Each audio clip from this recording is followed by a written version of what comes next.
Hey guys, Dropship Tyler here, and I am really excited about this interview that I was able to get today with a guy who really helped me at the beginning of my dropshipping career on Sale Freaks.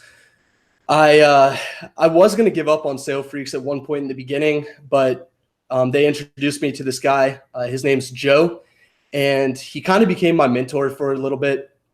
Guy absolutely crushes it on eBay. Even since April 20th, he's still found a way to be able to, generate over $10,000 a day in sales across multiple accounts. I believe, and he can correct me when I bring him on, but I believe he did almost $10,000, right under $10,000 on a single account on Cyber Monday on eBay, which is amazing right now. It's not like he has hundreds of thousands of items either. You'd be surprised at how many items he actually has. I'm not going to get into specifics. He can if he wants to. But yeah, without further ado, hey Joe, how you doing, man? Hey, how's it going, Tyler? Thanks for having me on tonight. I'll see how I do here. This is my first time on YouTube, so let's Yeah, see man. how we can go. Yeah, and that's what I said in the title too. If you guys were aware, this guy's been in the shadows for 4 years now, Joe. About 4 going on 5 years now. Yeah, Wow. So yeah, this guy's been drop shipping longer than I've been graduated from college. That's crazy. It's it's been a crazy. while. So yeah, man. So I want to hear, and I'm sure everyone else wants to hear too. Just tell us a little bit about how you found eBay dropshipping that far back, and yeah, I mean, just what were you doing at the time, and kind of how have things developed for you? So I guess it pretty much.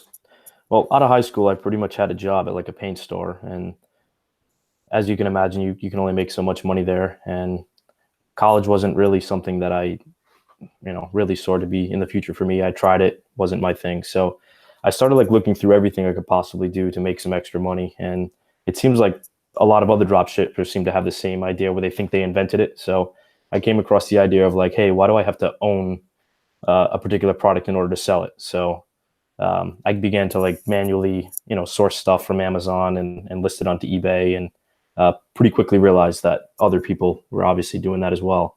So that's kind of how that started for me. I pretty much thought I invented it. That's exactly what Matt Gambrell was saying to me too. That he thought he invented it, and just like you said, a lot of dropshippers that started early on assumed they invented it.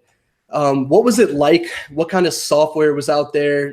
Things like that when you first started. I mean, what was the game like back then? Super different. I would say at least within like my first year, I was pretty much entirely manual. Everything I did was manual, from product research to repricing, which obviously made for some losses from time to time. Ordering was manual. I literally got to the point where I started making some like super sloppy programs on like Apple Script to do some of the work for me. So I had like my own like semi-automated ordering system and semi-automated profit tracking system. So I did a lot of things like that. But back then, some things were similar today. I would kind of basically just try to snipe or, steal items from other sellers that were doing the same thing at the time. And I would manually competitively price against them. So mostly just doing it manually at that point when I first started. What did you tell eBay you were doing? Did they were they as okay with about you drop shipping, or were you as open about it as, I guess, when I call into eBay now, I tell them I'm a drop shipper because obviously they already know, but kind of what were eBay's feelings on it back then? So back then I didn't really, I guess being that it was new to me and there wasn't as much information out there as there is today about it. I kind of, I would always basically tell them that, hey, I do have some items that I sell that are of my own, but I also, basically, in a fancy way, I tried to say that I source them externally from, other wholesalers or Yeah, whatever. I didn't want to say I third drop shipped party. right away. Yeah, I kind of made Yeah, something up at that point because I didn't know their stance on it. As time went on, I basically said, yeah, I do own some inventory, and then I drop ship the rest, which, was in some sense true because I would occasionally sell stuff, that I had around the house or whatever. I think that's kind of how I did it initially start. So yeah. So I want to get back to your backstory and going from working at a paint store, kind of grinding. maybe the position that some people are like kind of, in right now that are watching this live, everyone's kind of looking for an out from the either dead end job or daily 9 to 5 grind. How long did it take you to transition from finding eBay to making enough money to where you were thinking, okay, I can make a living off of this? So in some regards, it was almost kind of forced in a way where while I was at the paint store, I had the eBay business up and running. I was doing it mostly manually. Still wasn't, I want to say within my first year, which I think I started in April. So April to the end of the year, I made about $10,000 manually, just kind of playing around, not really knowing what I was doing, which was still pretty good. It was still all new to me. And then I ended up going to another job. I had a desk job that I didn't really like. And it got to the point there where I pretty much figured either I was going to have to quit or I was going to get fired. So sure enough, I ended up getting fired. I still have my eBay business going. I used to like take lunch breaks and answer messages and so on, like while I was there. So I basically had a decision to make at that point. It was like either I find another job that I absolutely hate. I go back to living in like a cubicle and, just not being able to wait to get out of work, or I try to make this eBay thing work for me. So I think around the time I was making maybe, I don't know, $45,000 a year there, it was decent money, but it wasn't great. I was, for someone who didn't have any college or anything like that, it was okay. I was able to, I think, match my salary or be on par with my salary within like 3 months after being fired. So that was the point where I kind of realized like, okay, I can run with this and I'm going to continue to run with it. But I was sort of forced into it, and I'm kind of happy it happened, to be totally honest. Yeah, Obviously, I'm happy it happened, but yeah. yeah. I mean, it's definitely obviously getting back in it or getting in it back then probably gives you a big advantage now to where, like I said earlier, you almost did $10,000 on a single account on Cyber Monday. Yeah, Is I that right? was $9,800 on a single account, Cyber Monday. Yeah.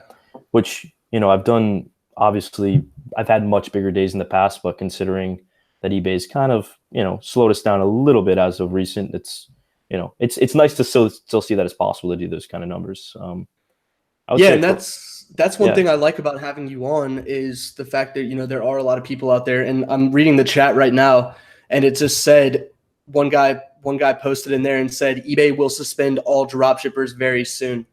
I mean, I don't think that's totally true. We've heard from some people, inside of eBay here and there. Obviously you can't say any names, but basically it seems like the stance on it right now is that, yeah, they want to keep things sort of the way they are, but they don't plan to get rid of us. They do understand that there's a place for us.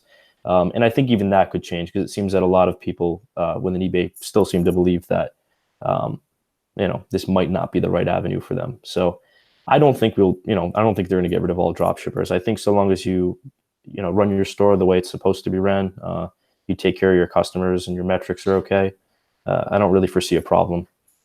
What's your opinion on all of these people that are just constantly opening up new accounts right now? I think to an extent, I think the new account thing has its place, and I think like I opened one for laughs as well to see how it goes. I'm taking it slow because I do see that some people opening them trying to move too quickly are getting suspended or restricted.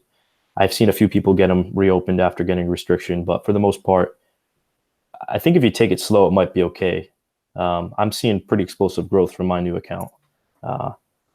Pretty much none of the limitations that are placed on my other accounts. It's ripping pretty good. Promoted listings works fine too. Yeah, and that's one thing that you and I both saw in the Sale Freaks chat today was somebody posted and they actually got a message back from eBay saying that the promoted listings were basically cut off for people who were labeled as dropshippers, which is pretty nuts. So obviously there's something with the new accounts that eBay's not flagging them. It's going to be really interesting to see how long those new accounts last before they're flagged. But yeah, that's something that we have to gather some data on in the future. So let's talk about I guess we talked a little bit earlier. You didn't want to give away specifics on your best month, but I mean, can you just tell us your best day ever, honestly? Because pretty, I bet it's a pretty mind-blowing number. I mean, I can kind of break it down. I've had days that are obviously well over like $2,000 profit pretty consistently. I've had, like $15,000, $16,000 weeks pretty consistently throughout the years.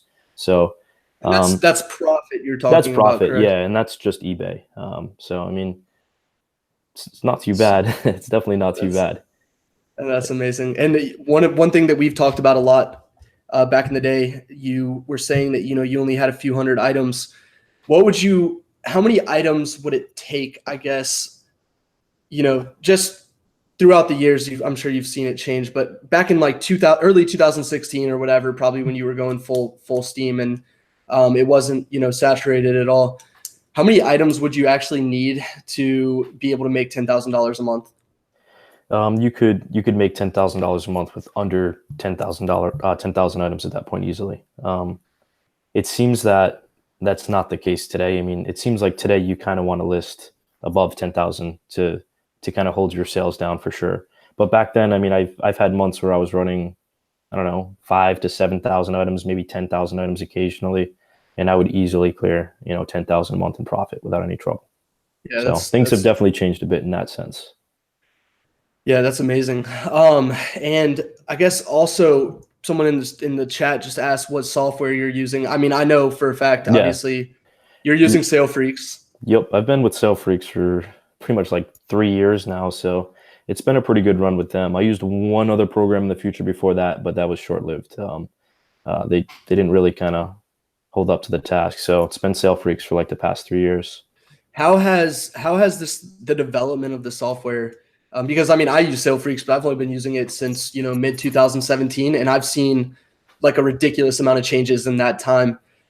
I guess if you could talk a little bit about what it was like, when you first started and what it's developed into now. Sure. Yeah. So when I first started, the first program that I actually used, the auto ordering bot actually ran on my computer. So in real time live, I could actually watch, like, let's say, I don't know, you bought like a coffee pot or something from me.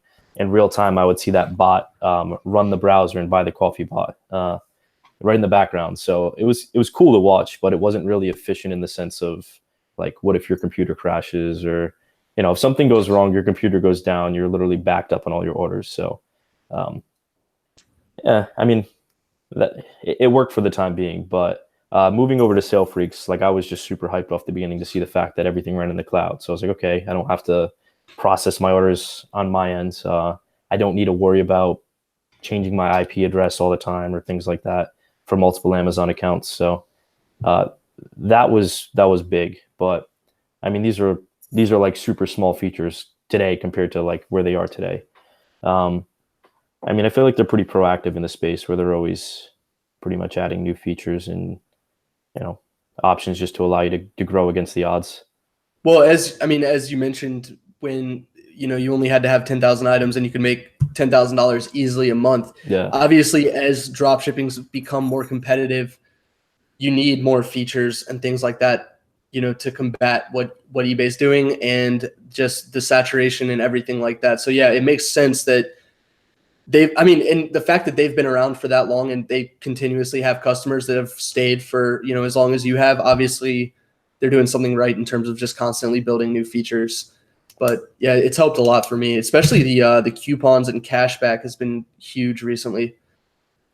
What do you think about those features? I mean, have you been using coupons? I've been using both so far. I've found that I'm turning a lot more money. I'm making a lot more profit off of the coupons than I ever imagined. I didn't realize like how much you would actually lose by not clipping coupons. So yeah, just imagine if you had that for the past 4 years. Yeah, seriously, that's like a mortgage payment or something. Yeah. At that point. But yeah, no, that's been pretty sweet. I don't know. I feel like they're super proactive. I love the team there. So I don't know. They always seem to listen to anything you might want done or changes that need to be had to stay competitive in the marketplace. So yeah, definitely. One thing too that I wanted to touch on, I told you I wanted to touch on this. You have a lot of friends that are in dropshipping and mainly like in your city. You're from up north, and I don't know if you want to say where you're from or whatever, but you kind of, I guess you built this network of dropshippers in a small little town. And if you could just talk a little bit more about that, and like, just who was your first friend that you were, I guess, why did you decide to tell your friends about it? And what was their reaction when you told them you were doing this, and were they all on board right away? So I don't know. It seems like anything that I ever learned or discovered or anything I'm ever excited about it, like the first thing I do is I always try to share it with my friends, whether it's foolish or not. But I guess I don't know if you can help a bunch of people succeed, why not? Um, I don't have an exact number on how many people we have at this point, but I want to say we got at least two or three of them that don't have a regular job anymore. That they've been doing it almost as long as I am. So I have a few people that literally went from working a job to just drop shipping. I think when I introduced it to most people, they kind of looked at you like you were crazy, like you're going to make a living on eBay. I mean, I remember even when I got fired from my job and I told people I was going to make a living on eBay, they were like, "Yeah, you'll be back real soon." So it's been several years now, and obviously I've proved them wrong in that regard. But yeah, I've got. If I were to estimate, I would say we have to have a squad of at least 10, 15 people now That that are are all, still going strong. Yeah, all drop yeah, shipping on. That's absolutely. wild. And if you have 10 to 15 now, then that means you've probably at least tried to get 20, 25 people into it, right? Or Oh am I yeah, I wrong? mean, I can't keep track of everybody at this point, but there's going to be at least 10 to 15 that I speak to on a regular basis. Yeah, That's awesome. absolutely. That's really cool. And I tried to get a few of my friends into it, and it's not for everybody, that's for sure. Especially people that are, they have really good jobs. Some people's sense of urgency on things, or some people just like being at a desk job, whatever, and they think they want to do eBay dropshipping. For me, I've had a few people that are like that, and then drop out. So it's amazing that you've been able to hold 10 to 15 strong still at this point, because not everyone's got the mindset for it. Yeah, I mean, I think it's definitely tough, and it's like I tell everybody, it's mixed because I've taught people that have obviously not stuck with it, and I think you have to realize, like anything else, you only get out of it what you put into it. It's a grind like anything else. If you put the effort in, there's definitely a lot of money to be made. I know when I first started, I was literally putting in like I think 12 to 16-hour days at some point, but I was obsessed. Like it wasn't like I had to do it. I was genuinely enjoying it. So anytime I would see sales come in or you know some of my like tests or experiments work out, I'd get motivated to keep going further. So I do believe you get out of it what you put into it. If you're not willing to work, you can't expect much out of it.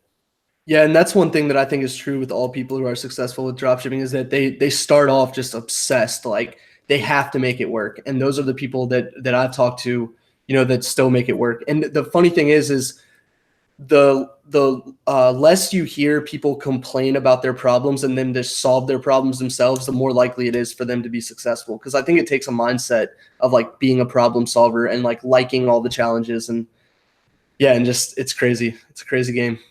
Yeah, absolutely. I don't know. That's really all it comes down to at the end of the day. It's problem solving. I haven't really. I guess the way I look at it is nothing's really impossible for the most part. And if somebody else can have success, within this industry, why can't I, or why couldn't I at that point?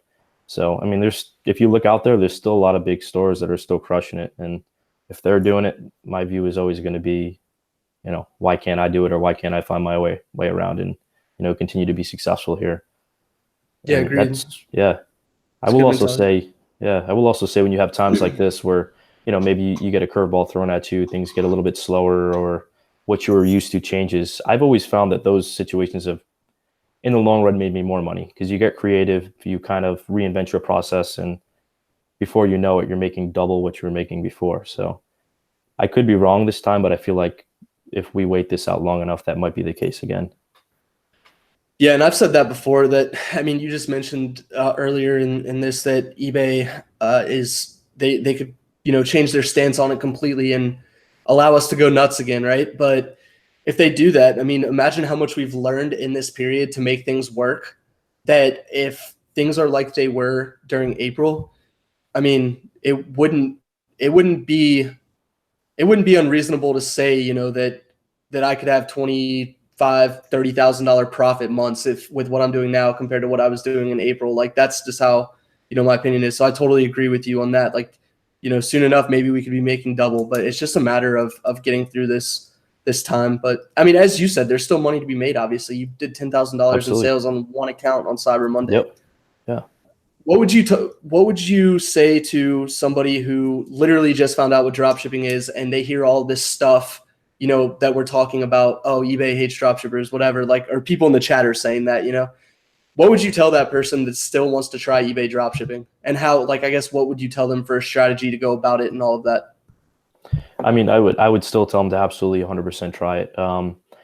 Basically, what I would recommend is, you know, do as much research as you possibly can. Obviously, there's tons of information out there on YouTube channels like yours and, you know, many other people out there that provide a lot of value, but, you know, start small. I think, SaleFreaks, they have like I think you can get a plan with like a free trial for like 50 items or something like that.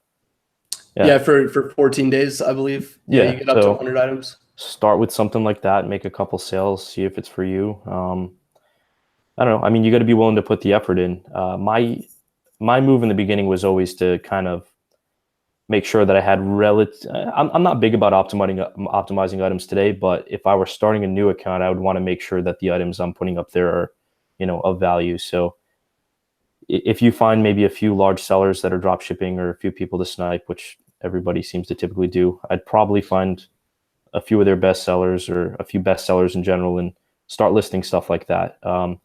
I wouldn't worry so much about your profits in the beginning. I'd worry more about bringing sales in and providing good support, getting your feedback up, getting your metrics good. That's probably the way to go. You could always, I mean, I know Tyler's super hard worker. He's pretty much, he's grown probably faster than I've seen, you know, most people grow in here. And I would say buy his course. You know, he'd be a good, you know, person to kind of learn from. He keeps things super real. You know, he tells you as it is. So I think, you know, hopefully I'm not the best at doing the whole YouTube thing, as you can see. And hopefully I'm making some sense here, providing some value, but I'm kind of relying on.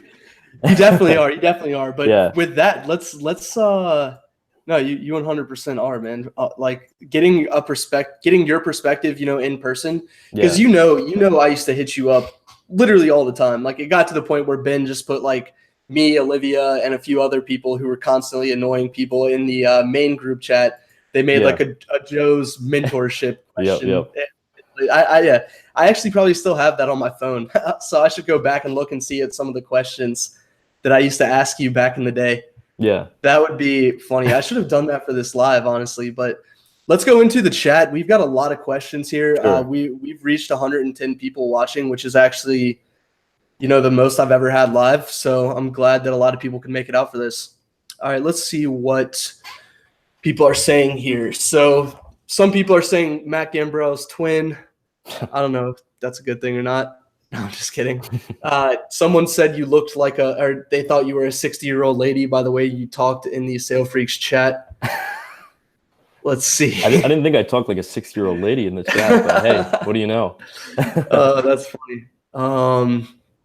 Let's see. I'm trying to find some good. Okay, so what is the best strategy for a flagged eBay account at the moment? That's a really good question. Best strategy for a flagged eBay account at the moment.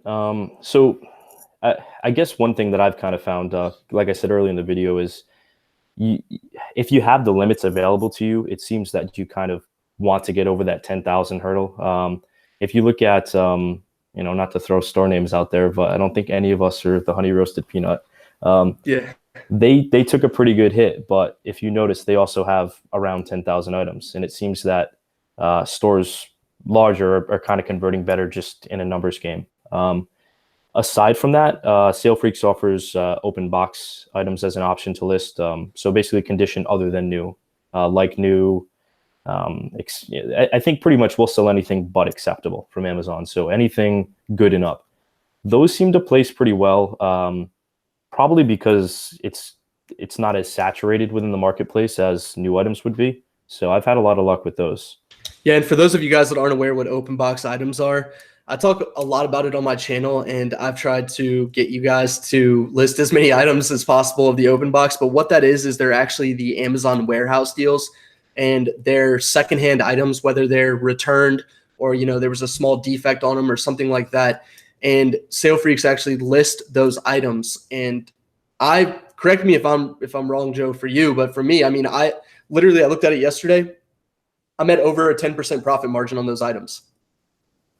Yeah, no, those items definitely. I'm not sure. I'd have to check exactly what my profit would be on those right now, but um, they've definitely proved to carry a lot of weight of my store at that point. I guess one strategy I kind of did dabble around with the open box items was to obviously leave those at a higher margin, but to take my newer items at a lower margin to keep sales volume rolling in, but I don't know. So basically, I guess my thought process was I'm willing to take a lesser profit on my new items to keep my sales volume high, to keep, I believe that if you keep your sales volume high, eBay kind of falls into a pattern or rhythm with your account. So I feel like they kind of naturally try to hold whatever that average volume is for you. So that would kind of keep the volume up, and then the open box items would keep my average profit per order high. So yeah, it makes a lot of it sense. was kind of a balance. I don't know if I worded that correctly, but no, that does make a lot of sense. Yeah, it does. Yeah. So new items for volume, open box for high front end profit. Yeah, and also, I mean, you're making a lot of money on the back end anyway from cashback, so it's not like you're ever really taking that small of a margin on the front end overall you're not taking a front end I can't speak either, and I do lives all the time. You're still making a good margin overall on those new items is what I'm trying to say. I'm also trying to read chat at the same time. We got Steve Rakin in the house. That's pretty awesome. This is the first live. Joining a crowd. Yeah. It's cool, man. That's really cool. Thanks, Steve, for coming by. Really appreciate it. All right. So one question I have for you, I don't know if you can answer this, but when someone gets an MC011, what's your experience on somebody getting that off of their account and getting the account back open? Do you have any experience with this? A little bit, not a ton. I guess it really depends the reason why you received that in the first place. So if your metrics were just terrible and you kind of let the account run itself into the ground and you genuinely did something wrong, they're pretty stubborn on it. It's pretty tough to resolve that. But if it's just kind of like a new account that they flagged for whatever reason and they don't really have any specific, they can't specifically blame you for any particular series of actions that caused you to get there. I've found that you can sometimes get those resolved, and sometimes it's just a matter of calling over and over, and it's sometimes just a matter of who you speak to. I don't like to try to directly correlate new accounts with my existing accounts, even though they are through PayPal sometimes. But I have been able to get some resolved in the past by saying, hey, look, I own this account. Obviously, it's in great standing. I don't know why this was closed. Is it possible that we can get a second opinion on this? And sometimes they'll look at my other accounts and say, yeah, hey, you're right. This account's doing awesome. Tons of sales. All your service metrics are great. Let's see if we can get this open. So it's, I wish there was a specific answer or a particular rhyme or reason why you get unlocked or you don't. But if it's your fault, chances are they're not going to let you back on. If it's for no reason or it's, just something that automatically happened from eBay's, I don't know, their whatever algorithm or computer system they use to flag people, you might be able to get that pulled back. Yeah, and actually I've gotten suspended a couple times with new accounts in the beginning because I just list too many products quickly, and they're like worried that, they're like, where are you getting your products from? So you have to call in, and those are really easy to get out of, honestly. Like the account gets reopened like right away. But the one issue with that is I had one account that I just ended up just completely toasting and not even using again. It had 2,500 items, was doing a lot of sales, and eBay took all the items down and had me call in, and then they reopened the account and they wanted me to relist all of the items again, and all the sales history and everything was gone. So at that point, I was over it. But usually that happens in the first 100 items for most accounts, and then from there, you're good. Even what's funny, even the manual store that I'm doing right now, the Zero Investment series, that one at the very beginning, when I had 5 items up, they banned me for listing practices or something like that. And then I called in and they were like, okay, yeah, sorry, we'll reopen it. So even that, I mean, it's weird on a manual account where I just listed 5 items really quickly, that happened. But anyway, let's get back to the chat here. Sure. Someone asked, how did I get introduced to Joe? And I kind of went over that in the beginning. Joe is one of the biggest sellers on Sale Freaks, I'm guessing. I mean, I don't know if there's a lot more people in the shadows that don't really talk in the chat. I'm I mean, sure I think know. some of their guys are pretty big too. I mean, I know they have some guys within their team that crush pretty hard for sure, but I know there's a few out there that definitely have some Yeah, pretty big numbers. you're probably the one of the biggest that actually talks on a regular basis, I guess, in the group chat. You and Jens, although he's probably watching like, I can't believe he just said my name. That there's one guy in the Sale Freaks chat who is the most secretive person, and he's probably even mad I'm talking about him right now. But anyway, I think we should get him on the channel next. I think so too. I think so too. There's some people that just want to stay in the shadows. I'm sure I'll hear from him later about this. All right, so let's see. Are you looking at the chat at all, or did you have it up? I'm trying to bounce back and forth. Like I said, I'm still like struggling to speak English because I'm trying to figure out how to do this whole YouTube thing. And No, it's probably that beer that you have hidden. Yeah. The one the hidden in the corner. Let's see if I can sneak it through on the Let's side see. a little bit. That's funny, Yeah, man. I know. That's funny. I'm also super tired, so that probably doesn't help. But It's all good, man. There's one guy, the Eye of God is his account name, and he's talking about how eBay is getting ready to destroy all dropshippers. So I don't know. I mean, I feel like they've already, I don't want to say destroyed, but they've already obviously, put their foot down pretty firmly. And from what I gather, this is about as bad as it should get. So if you can, again, nobody really knows. Things could change again tomorrow, but they do think we have a place in their marketplace. Obviously, the items that we sell aren't items that somebody's going to be stocking within their garage or something and selling by the thousands. So we do fill an inventory gap for sure. Will they maybe come down harder on certain sellers that maybe aren't meeting their metrics? Yeah, that's possible, but I don't think you're going to get booted if you're doing everything the right way. yeah, that's how I look at it too. I mean, as long as you're providing good customer service and people aren't, because not many people complain about the drop shipping thing. There's only a few No, who do. So very few. I mean, that was my first not my first concern, but that was something that I was super curious about when I first started. Like, how are people going to react when they get an Amazon package from their eBay order? And very few would actually say anything. Yeah, and that's how my experience is too.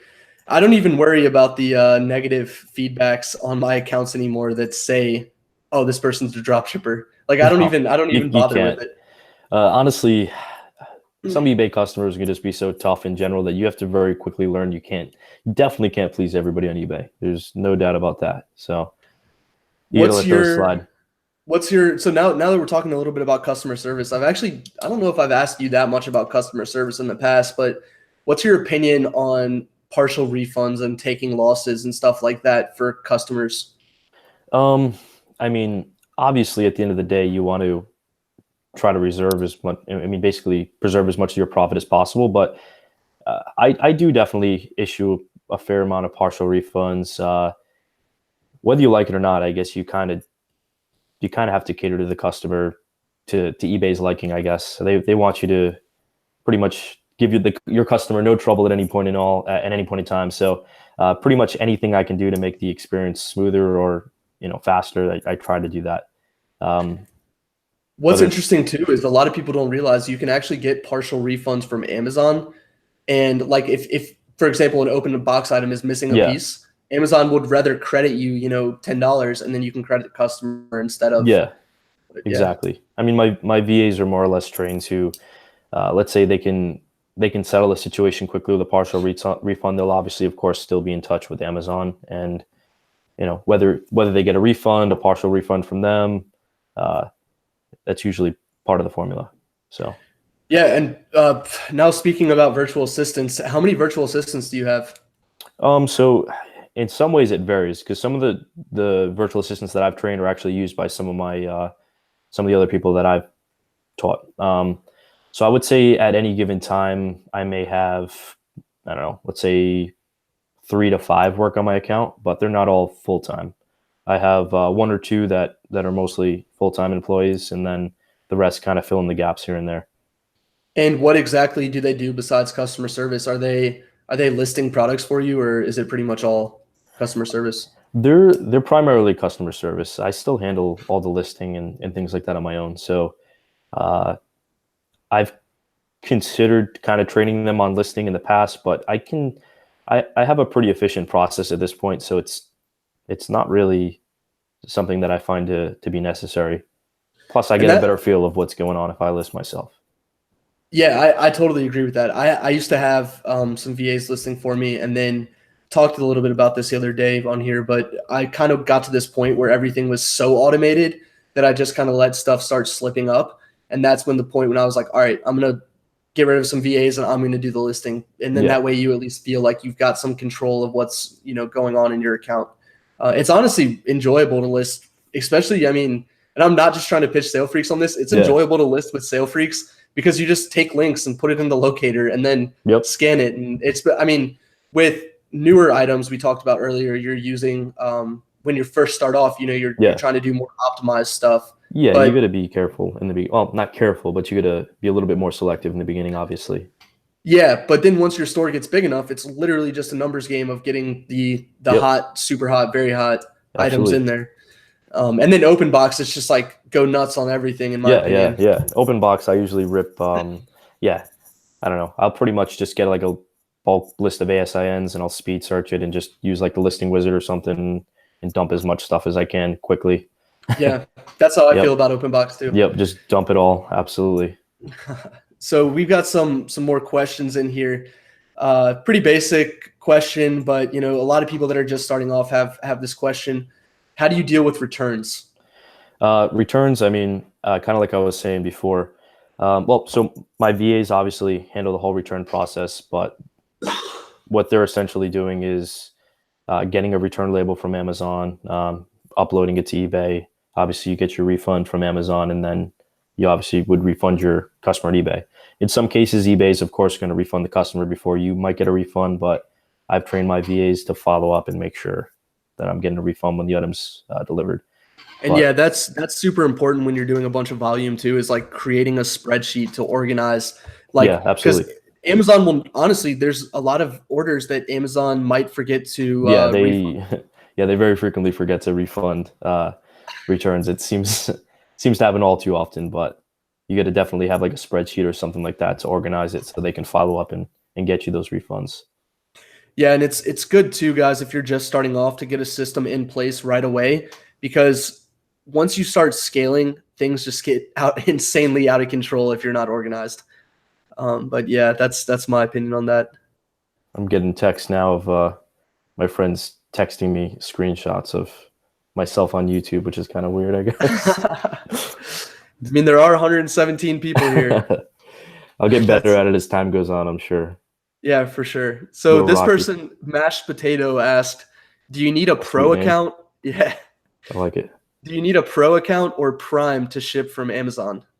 What do they mean by I guess they mean a business account. business? I don't. I mean, I've used business accounts in the past. I don't think it's necessary today. Um, I've used either or. I Prime is definitely a necessity, though. Despite what some people may say about it, it's definitely a necessity. Absolutely. What do you think about Prime being against the terms of service? I used to. So I think they've actually let up on that a little bit. At least more recently, it seems.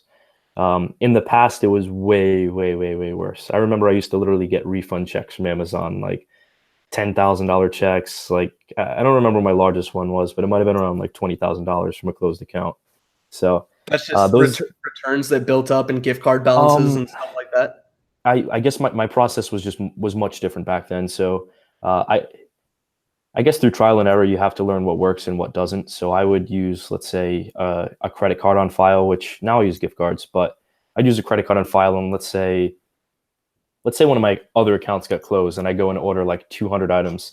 I'd have times where that account would like literally get closed after placing like 200 orders, and maybe I had a balance within the account on top of that. So whatever was left in there, basically whatever orders you placed would get canceled, and you'd have to basically email Amazon back and forth for like weeks on end to get a check to refund all of your money, essentially. Yeah, what's interesting is I've actually never had a Prime account, and I Yeah, said this on Rakin's channel. I've never had a Prime account get shut down, and I've done over 91,000 transactions now yeah, on eBay. definitely not as So big of an issue anymore. I don't think. I yeah, hardly. I mean, you see them go down once in a while, but it's not like a, you can never have this opened again kind of thing. You can always get them back open if you're stubborn enough, I guess. yeah, yeah. But I yeah, guess the more. exact number for me is I've got 4 Prime accounts that I've literally, out of those 91,000 transactions, I think like a little over 60,000 were Amazon. Yeah, So yeah, that's 4 Prime accounts that have handled 60,000 transactions. Like yeah, that's yeah, nuts. No shutdowns.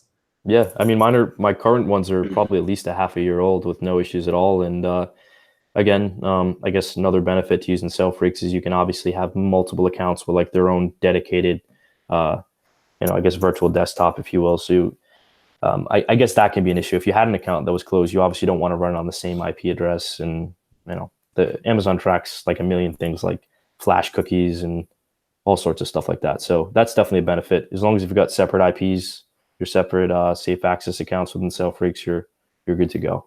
Yeah, and if you guys don't know what safe access is, basically they're virtual private servers, I believe they're called, and it's a computer within your browser, basically. So it's running the auto orders and everything like that on separate computers.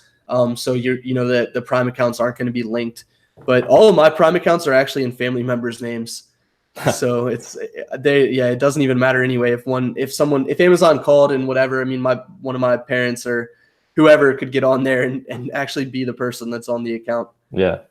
I used to just like literally, I had so many accounts at one point that I would just like if I was watching a particular TV series or like movie, I'd like just name it after whatever character was. It got bad. I mean, I literally I can't even tell you how many accounts I had at one point, but You know what's interesting too is I talked to somebody who has, I think they might have 8 Amazon accounts, someone in Sale Freaks, and they're all in his name. And it's yeah, just like basically what he said was it's not really like against, or Amazon doesn't really have a problem with it as long as you're not abusing return yeah, policies and yeah, stuff like that. But he's had 8 accounts all with the same tax exempt certificates, yep, everything like that. And yeah, obviously Amazon knows that he's a drop shipper, but no problem. No yeah. problem at all. I mean, I think what I'm kind of hoping what happened with the Amazon accounts happens to eBay, and I'm kind of thinking I kind of think to some extent they realize that every time they close an account for somebody, they're just going to go make 1, 2, 3, 4, 5 more accounts. And they probably realize like, hey, I might as well, as long as the person's not abusing returns, like you said, I'm probably better to leave these accounts open than to have them make like a new account every single day. Um, the reason I relate that to eBay is I think they're going to find the same thing. Like we're having people open new seller accounts on a regular basis almost every single day because either old ones are flagged or one's banned, and I think eventually they'll realize like this might get sloppy if it continues. But Yeah. Sorry, but anyway, one person in here Rebecca asked, does that mean it's not a good time for new starters in dropshipping? I guess she was when we were talking about eBay's management or whatever, one of the questions back then about how eBay feels about dropshipping. But what do you think about you? And you already said this once, but just to reiterate it, what do you yeah, think about someone starting dropshipping right now? I still think I think you can do well, and I think well, if anything, you're going to do better than most in the beginning because your account's not going to be flagged at all as being a drop shipping account, and even when it does become flagged or if it does become flagged, I've still been able to grow. For example, I guess I have accounts that I manage on more than one SaleFreaks account, and some of them I wasn't totally managing 100% hands-on in the past that I've kind of just took over recently. Like, hey, let's see what I can do. I've been able to double the sales volume of at least 2 or 3 accounts right now in a pretty short period of time. So I had one account, for example, that my sister runs. I think it was literally doing like under 500 in sales a day. Joe, you still there? Yep. Can you not hear me? I can hear you now. So you said you have one account, for example, that what? Sure. All right. So yeah, I have one account, for example, that's run under my sister. It was doing like under $500 a day, and in a couple weeks, I got it, pushing over $1,000. So I guess there's proof that if you want to grow any account, that you can definitely do it if you put the work in. this was just an account that wasn't really pushed, or not much effort was put in for a while. And I said, hey, let me see what I can do with it, and I was able to double it, more than double it, pretty quickly. So Yeah, and that's one thing with flagged accounts. I've been preaching really hard that it's not sustainable to just keep on opening new accounts. yeah, Obviously, no, you said you've opened one, but I yeah, like to find a way to work with what I got instead of trying to play a cat and mouse game with eBay yeah, constantly. yeah, So even with a flagged account, and sorry, just to go back to what you said about now is a good time for a new account. It's insane. Like my store with 14 items has like 60 something sales in the past month, yep, just brand new store. That would not be possible no, 2 years ago. Like yeah, I told people before, in order to get consistent sales, like even one sale a day, every single day, you need hundreds of items. And now it's like you can do that with 10 items. yep, So great yeah, time to start if you're brand new to eBay dropshipping. yep, Just start slow, like Joe and I said absolutely. at the beginning. I What do think you I think? heard you. Go ahead. Go ahead. All right, sorry. All It's all good, right. man. I was just going to note That's that I funny. think I heard you say that. I think it might have been on the last live with Rakin, that you listed like some stuff that you had around the house or whatever. You would do something like that on new accounts. I actually kind of did like something similar in the past, or I would list something like legitimate. I think that's a reasonable approach, because it kind of gives you some legitimacy aside from just the drop shipping aspect of like, okay, this person is doing both. We'll let them stick around. Whereas if you're, I don't know, if you open a new account and you list like 5,000 items off the rip, assuming you can somehow get the limits, they're probably going to flag you pretty quick. So That's my opinion too. Is yeah, like if you can do a combination of just stuff around your house and then add to it with the drop shipping stuff.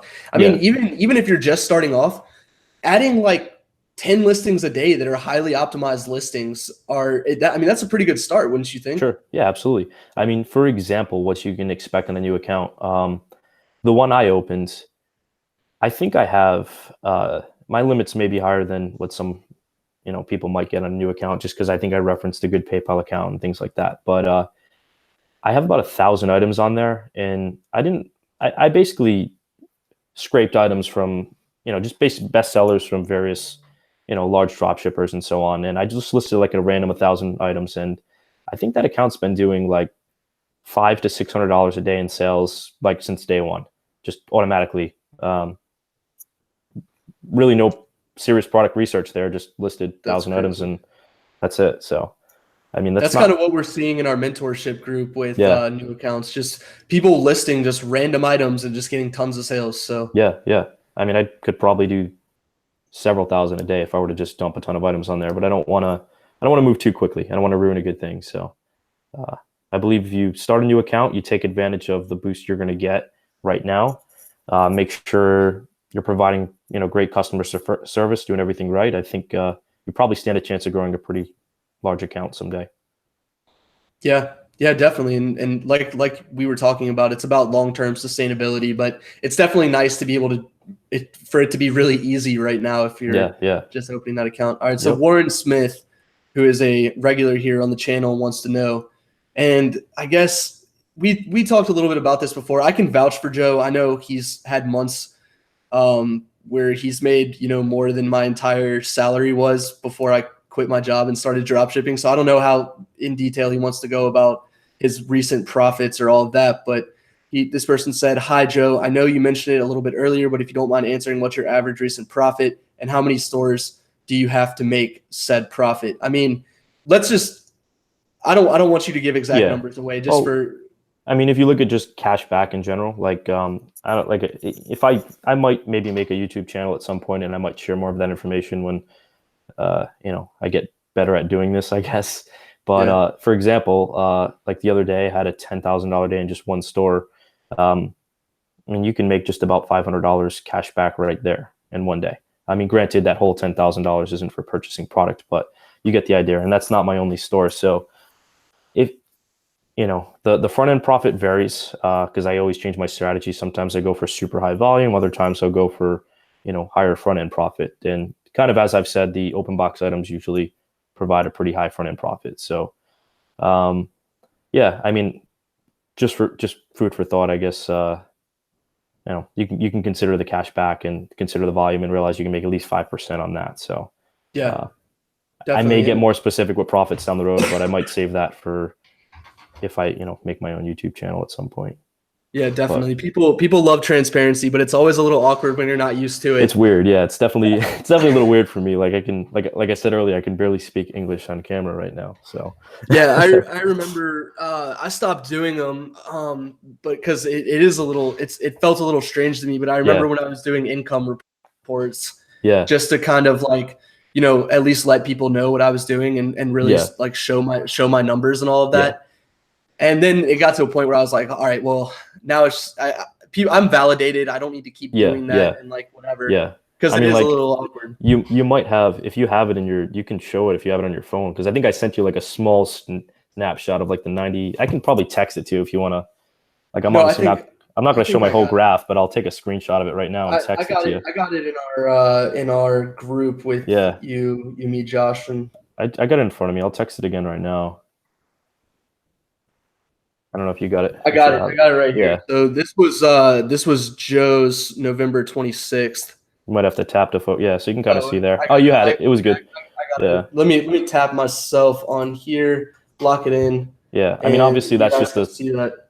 that's just a screenshot of me hovering over it, and I'm not showing everything. But I Yeah. mean, in the future, if I make an account, I may be a little bit more transparent with some of it. But right now, definitely, definitely new to me. Got to get comfortable first.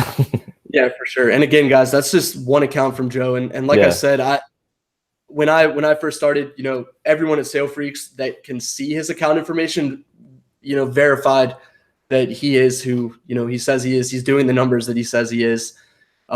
He's a sicko. So I'm really happy that, I was able to have you on my channel. Uh, let's see if anyone else, what time is it? 8:52. We're yeah. about to come up on the hour. I want to see if anyone else has any questions though that we need to answer. I mean, in the future, I'm definitely down to. I mean, I know this was kind of last minute, and obviously still new for me as well. So it'll take me time to get better at this. But we can definitely structure something again in the future where I can probably get more specific about certain things if people have specific questions they want answered. I guess. Yeah. Yeah. Oh, I got a good way we Sure. can wrap this up. Tell me what you're doing now. What I know that you've made a lot of money on eBay. What have you done with that money? What's your other business ventures? All of that. Sure. So I've got some rental property now. That's one thing I ended up doing with it, and that was actually purchased using my eBay income, which was kind of it was kind of wild to think about at the time when I did it. But yeah, aside from that, I'm taking up I'm getting my pilot's license, so that's been kind of fun. Just trying to enjoy my life for the most part. I don't know if he's on here, but my buddy Evan's going to Miami. I think in a day or two, so I might make an impulse ticket trip to do that. But for the most part, just trying to do all the things that I couldn't do when I had a 9 to 5 or had a regular job. So yeah, Yeah, that's awesome. I love the freedom that having an definitely. online business provides. That's what it's all about, right? What kind of car do you drive? I've got a BMW M6 right now and a Chevy Silverado for the winter. I saw you That's got a picture with a snowplow on that truck, Yep. Oh right? yeah. That's also the Amazon FBA carrier. So Oh something I'm yeah, dabbling with a little bit now too. Yeah. for something, yeah, for some of you guys that didn't know, or I guess we didn't mention it at all, but yeah, Yeah. Joe also does FBA. So what do you think about Amazon retail drop shipping? I think that's actually uh, I'm dabbling with it a bit now, and I think it's going to obviously have huge potential going forward. You know better than I, but um, yeah, super excited about that for sure. We're just taking that pretty slow right now because I guess you don't want to get ahead of yourself in the beginning. Yeah, it's really easy to get suspended on Amazon, but it's easy to get your account back if you know the right people and how to handle those situations. But it's definitely a pain, and it's a little bit of if it's your first time getting suspended, there's some panic there for sure. Yeah. But I have a backup count that actually got suspended that I was able to actually I have a backup count that got suspended twice and I was able to get it back twice. So I feel I feel good about that. I know that it's not the end of the world if you mess up, but it's probably best to avoid it if possible. yeah, definitely. It's if It's weird too. I mean, Matt calls my account like a God mode account on Yeah, Amazon yeah. because I got suspended one time at the very beginning, and it was because I changed the bank account on the account, and then they thought someone hacked into my account, and yeah, Yeah. we're trying to steal my money. After that, I was suspended for like a week, and they canceled all my orders, all of that. Luckily, Amazon ended up refunding me the money, but after that, no issues, and everybody has issues except for me. Knock on wood. So I think Yeah, I mean, it was that one suspension that like saved me from all the other hassles going forward. I'm hoping I don't have to deal with any. I don't know. I don't know. We'll see what happens. I guess we're just trying to make sure that we don't have any too many cancellations or things like that. I know they're pretty strict about that for the most part, but it's all new to me right now. But the potential is definitely huge. I think I'm definitely excited to see Matt's course when that comes out, because that should probably shed a lot of light on things that I'm trying to figure out. We all are excited for that course, Yeah, Joe. yeah. Hey, he set a date though today, December 15th, so I'm holding him to it. Awesome. Um, Definitely. but all right, so Steve did this to me on his channel. Or the last thing we talked about, if you could just leave one piece of advice, because I really like that he Yeah. did this and I was able to do this. If you could leave one piece of advice to the 132 people that we have here in the chat on eBay dropshipping, and just if they're just getting started, what would you tell them? I mean, I guess this is probably more mindset related than it is, strategy related. But if, commit to doing it. If you think it's something that you want to do, 100% commit to it. I don't know. I mean, for me, my goals were to not have to work a 9 to 5, not to have a boss. And, I wanted to spend my time. I wanted to spend my time. And I would set short-term goals. I mean, it might sound stupid, but like a few cars, aside from the not having a job thing, like I'm a big car guy. So like I would always kind of pick the car that I wanted next. And I was like, if I can make this much, I'll allow myself to get this, or allow myself to do this. So I would always set like little rewards, and then obviously short-term goals. So, whatever it is, I'd say if I want to make X amount a year, I'd literally break it down to the day. Be like, how many sales do I need to make a day to make, this yearly income? I'd say just stay super on top of it. Stay motivated. It's 100% doable. I guess one of my favorite quotes is always, luck is when preparation meets opportunity. So if you grind and, you do everything you can possibly do, grab Tyler's course, study that. I mean, that saves you a lot of time right there. I had to do this all manually, so it took me like over a year to figure this all out. But yeah, just gather as much information as you can, apply it, and commit to making it happen. Most people give up before they, get the payout. I'd say just stick to it. So true. So true. In any business, no one ever sees the full potential. Yep. Because they quit too early. Yeah, it doesn't happen overnight, but if you stick to it, you'll look back at it and you get there quicker than you think, I guess. I've covered a lot of ground in a couple of years for sure. Yeah, definitely, man. And yeah, I really appreciate you getting on the channel and doing this. Again, as Joe said, my course is in the description, and I'll tell you guys straight up, a lot of the stuff that I talk about in the course is on my YouTube channel, but the course is a way to save you a lot of time, and it's a well organized format. That's basically, and honestly, I can't lie, like a lot of the stuff Joe taught me. Sorry, Joe, that it's all good. I put it in the course. It's fine. So, I mean, I think you hit the nail on the head though.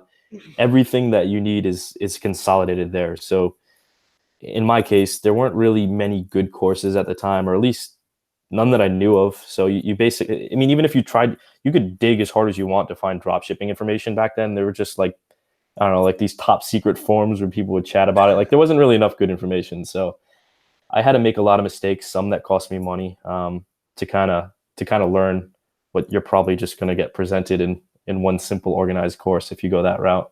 So yeah, you can definitely fast track things that way for sure. So yeah, Joe, once again, man, everyone here is obviously, they're all saying thank you. They really appreciate you being on the channel. I can't wait to have you back on again. Yeah. And thanks everyone who joined us. We hit a record number of people, but before y'all go, if you don't mind clicking the like button, it would help me out a lot. It would help Joe out a lot because, then once his YouTube channel starts, I'll put a link right here. this will be ranked well, and you'll get subs. So hopefully I provided like I don't know. I feel like I don't know. I guess that when you're new at anything, you feel like you're not doing the best job that you can. But I don't know. In the future, if people have questions and you want to structure it that way, I'm glad to come on again and try to provide more value or answer whatever it is they want to know, I guess. But yeah, for now, yeah, I hope definitely. this was of at least some value. Oh, dude, it definitely Yeah. was. It definitely was, and you can tell just by the chats that people are very happy that you were on here. So, all right, guys, we're gonna log off here. Thanks again for watching. Subscribe to my channel, like this video. Have a good rest of the night.